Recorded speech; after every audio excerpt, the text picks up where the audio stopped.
It was a cold evening, the kind that seemed to slow everything down.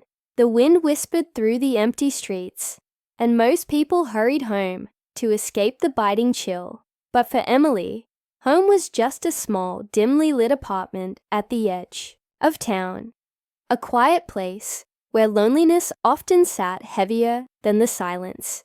She wasn't expecting anything extraordinary that day. Life had taught her that miracles didn't happen for people like her. She had learned to keep her head down, work hard, and expect little. Emily worked as a waitress at a small cafe, and most days she walked home alone, her mind busy with worries about rent, groceries, and whether her old heater would last another winter. She had a kind heart, the kind that went unnoticed in a busy world. She was the type who would help an old man cross the street without waiting for a thank you, or feed a stray cat from her own dinner. But life hadn't been particularly kind in return. Loss and disappointment had visited her, more times than she cared to count. That night, as she crossed through the quiet park shortcut she always took, she heard it. A faint, desperate cry cutting through the cold air. She stopped, heart pounding. At first she thought it was just the wind playing tricks, but then she heard it again. A soft, broken wail, weak but persistent. Instinct took over. Emily followed the sound, her shoes crunching over frost-covered grass. Behind a row of bushes, near the old fountain, she found him, a baby, alone. Wrapped in nothing but a thin, worn blanket, Emily's breath caught. She looked around, expecting someone, anyone to appear. But the park was empty. Her hands trembled as she scooped the tiny bundle into her arms.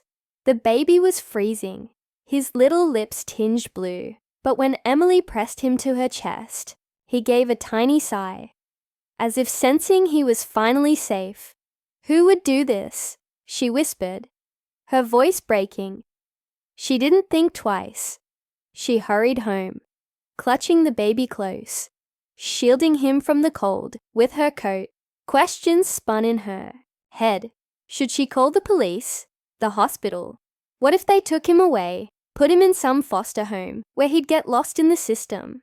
Emily had seen enough sad stories to know that not every child found a happy ending. As she entered her apartment, she turned up the heater as high as it would go and wrapped the baby in every blanket she could find. She warmed some milk, her hands moving on instinct, her heart moving even faster. The baby's tiny fingers curled around hers, and for the first time in what felt like forever, Emily felt needed, a purpose she hadn't known she was missing. She named him Sam. At first, Emily thought she was saving him, but strange things started happening almost immediately. The heater, which had been broken and barely working for months, suddenly hummed to life, filling the apartment with a comforting warmth. The next morning, when she stepped outside, she found an envelope on her doorstep with just enough money inside to cover her overdue rent. There was no note, no explanation, only a simple, peaceful feeling that somehow everything would be okay. Emily told herself it was just coincidence, luck, maybe good karma finally coming back to her. But deep down, she knew there was something different about Sam. When she held him, her heart felt lighter. Her worries didn't seem so heavy. It was like he carried with him a little piece of light, one that filled the cracks in her broken spirit. But not everyone was as welcoming of miracles. Late one evening, as Emily sat by the window, rocking Sam gently to sleep, she noticed a figure across the street. A tall man in a dark coat, standing perfectly still under a flickering street lamp. He didn't move, didn't come closer, just watched. Emily's stomach twisted. She pulled the curtain shut and locked the door, trying to shake off the fear creeping up her spine. The next few days, she noticed more strange things. A black car parked across the street. A neighbor she barely knew suddenly asking odd questions about whether she lived alone, and always the feeling that she was being watched. Emily couldn't explain it, but she knew in her gut that whoever, or whatever, had left Sam in the park hadn't meant for him to be found. And now, someone was coming to take him back. But Emily wasn't going to let that happen. She didn't know how or why, but she felt it deep in her soul. Sam had been sent to her for a reason, maybe to heal the loneliness she had lived with for so long, maybe to teach her that love wasn't something you had to earn.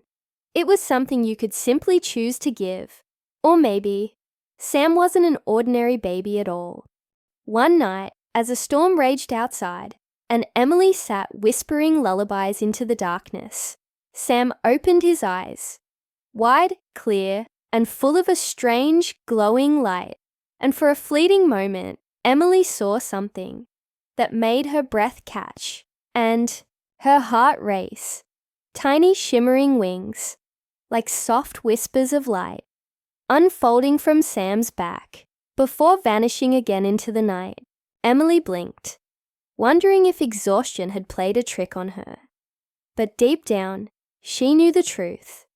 Something far greater than luck or coincidence had led Sam to her.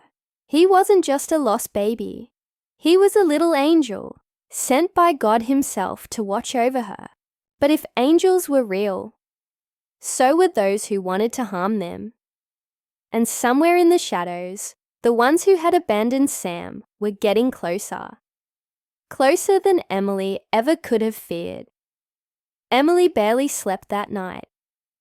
Every creak of the floor, every whisper of the wind outside had her heart pounding against her ribs. She kept Sam close, wrapped up in her arms, his tiny body warm and calm against her chest. But her mind wouldn't stop racing. The sight of those shimmering wings haunted her. It couldn't have been a dream. She knew what she saw. Sam wasn't just special. He was something miraculous. A little angel, sent by God to watch over her. But if he had been sent to her, why was someone trying to take him away? The next morning, Emily made a decision.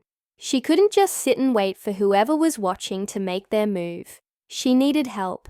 Someone she could trust. She thought of Maria, her neighbor from the second floor. A kind old woman who was always talking about her faith, always leaving fresh flowers by the little shrine outside her door. If anyone would believe her, even a little, it would be Maria. Emily wrapped Sam carefully and headed upstairs. When Maria opened the door, she didn't even hesitate. She took one look at Emily's pale face and the bundled baby in her arms and stepped aside, letting them in. Over tea, Emily spilled everything. The night she found Sam, the strange events, the envelope of money, the man standing under the street lamp, and finally, the wings. Maria listened without interrupting, her hands folded tightly in her lap. When Emily finished, Maria leaned forward, her voice low but certain. "Sometimes," she said, "God sends his angels to those who need saving. But when darkness knows where the light is, it tries to snuff it out." The words sent a chill through Emily. She hadn't even realized she was crying until Maria handed her a tissue. "You must protect him," Maria whispered, "at all costs." But how? Emily had no family, no real friends she could count on. She was just a waitress living paycheck to paycheck. She wasn't a hero.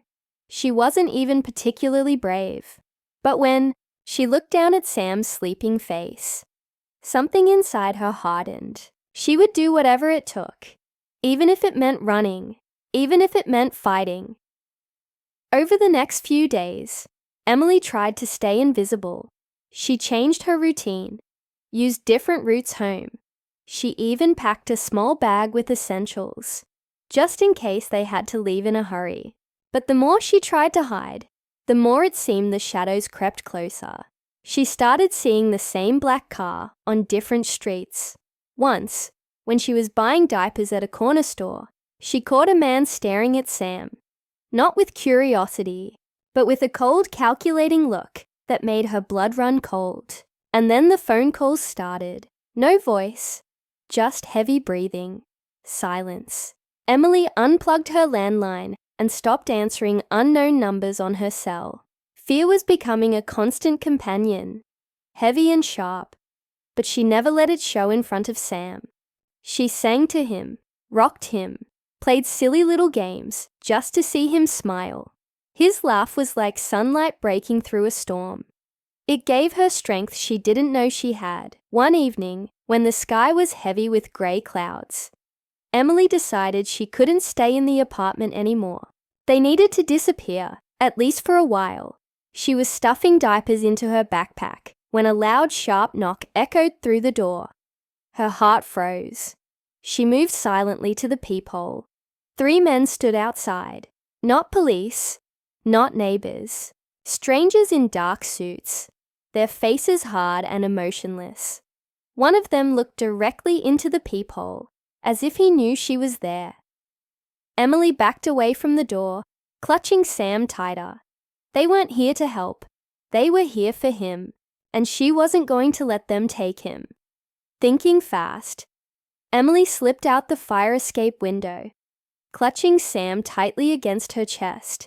The metal was cold under her fingers as she climbed down, heart hammering wildly. When she hit the ground, she ran without looking back. She didn't know where she was going, only that she had to keep moving. For hours, Emily wandered through the streets, keeping to the shadows, ducking into alleys whenever she heard footsteps. She finally found refuge in an old church on the outskirts of town.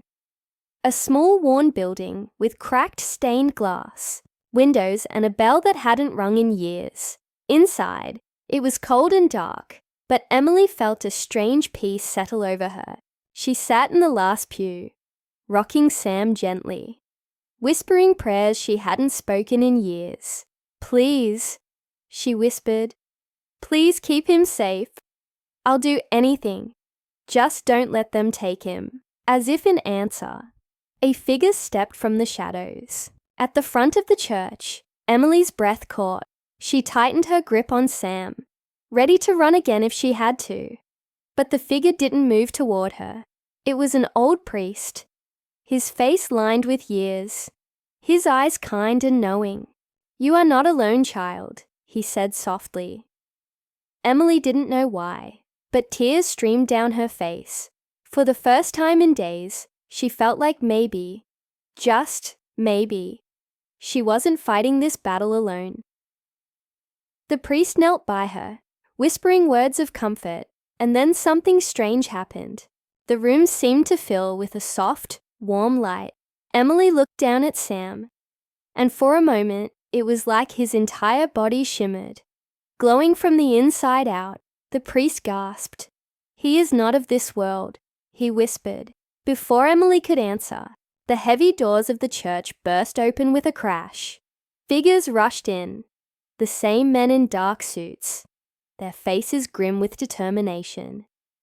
Emily stood up, shielding Sam with her body. Her heart pounded so loud she could barely hear anything else. She had nowhere left to run. The men closed in, and as they stepped into the circle of light around her, something unbelievable happened. Sam opened his tiny hand, and the ground beneath them began to tremble. The ground shook under Emily's feet, a low rumble like distant thunder, and for a second, even the men chasing her froze in place. Sam's tiny hand was still raised, his fingers spread wide, and the soft golden light around him grew stronger, warmer, wrapping Emily and the old priest in a protective glow. Dust rained down from the cracked ceiling. The stained glass windows rattled in their frames, and then, as if pushed back by an invisible force, the men staggered, unable to move closer. One of them shouted, trying to press forward, but it was like hitting a wall made of air and light. They stumbled back, shielding their eyes, looking. Terrified now, Emily held Sam close, her heart thudding so loudly she could barely hear the priest whispering prayers beside her. She didn't understand how this was happening. All she knew was that Sam, her little miracle, was protecting them. Then, just as quickly as it started, the trembling stopped. The golden light around Sam faded into a gentle glow that stayed close to Emily, as if creating a shield only they could see. The men outside the light exchanged a few urgent words before turning and fleeing the church, disappearing into the night without another glance back. Emily sank to her knees, her body shaking with relief and exhaustion. Sam cooed softly as if proud of what he'd done, his bright eyes full of a wisdom far beyond his tiny years. The old priest knelt beside her, his face pale but calm. "You were chosen," he said quietly, "not just to protect him, but because you needed him as much as he needed you."